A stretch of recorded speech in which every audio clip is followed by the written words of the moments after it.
But it was a year ago today. The governor and all of you dropped the bomb, and that's not my quote, that's the governor's quote, as he stated, and that is still reverberating across every section of our state, in which will have repercussions on the working men and women of this state for years to come. The more immediate results of that bomb was to strip generations of workers' rights from the very people who teach our children, care for our parents and grandparents, plow our roads, pick up our garbage, as I did, and protect us as well. No wonder you wanted to pass the law in less than a week. It has also had the effect of dividing our state like it has never been divided before.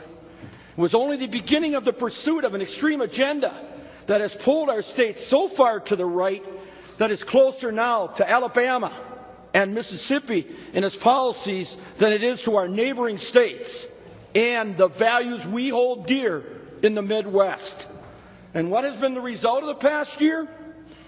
2 Republican senators gone. 4 more facing recall.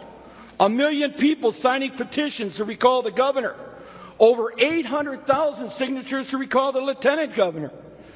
But perhaps the most difficult number to cope with is over 35,000 jobs being lost and counting as a result of policies that drain money from working families and our local economies and put it in the pockets of the wealthy and the out-of-state corporations. And Wisconsin being one of only 4 states in the continental U.S. that is looking at economic retraction rather than expansion. Up until now, your policies went into place. Wisconsin's economy was actually improving. We were adding jobs until last summer, and now as we watch nearly every other state turn the corner, we are left to watch as they leave us, the state of Wisconsin, behind. Happy anniversary. Well done. Senator from the 13th. Thank you, Mr. President. Well, it is the anniversary, but I'm wondering what we're talking about. Are we talking about Kathleen Falk and the quid pro quo with We Act, the teachers union? Are we talking about Kathleen Falk and the other gubernatorial candidates that are now lining up to run against Governor Walker, who stood at the podium and cut a deal with them?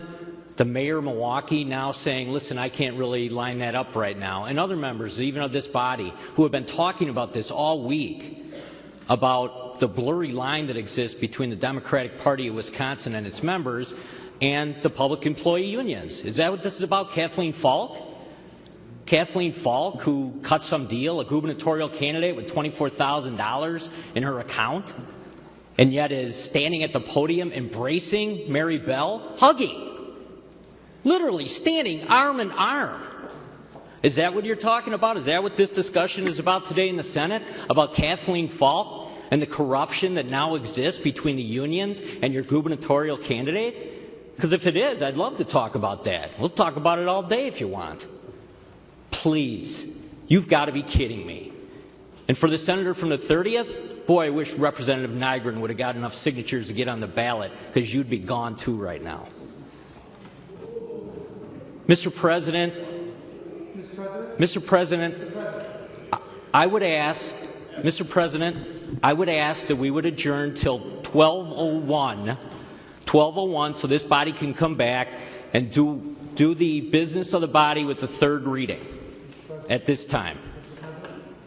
Senator from the motion has been made that we adjourn. Senator from the 27th.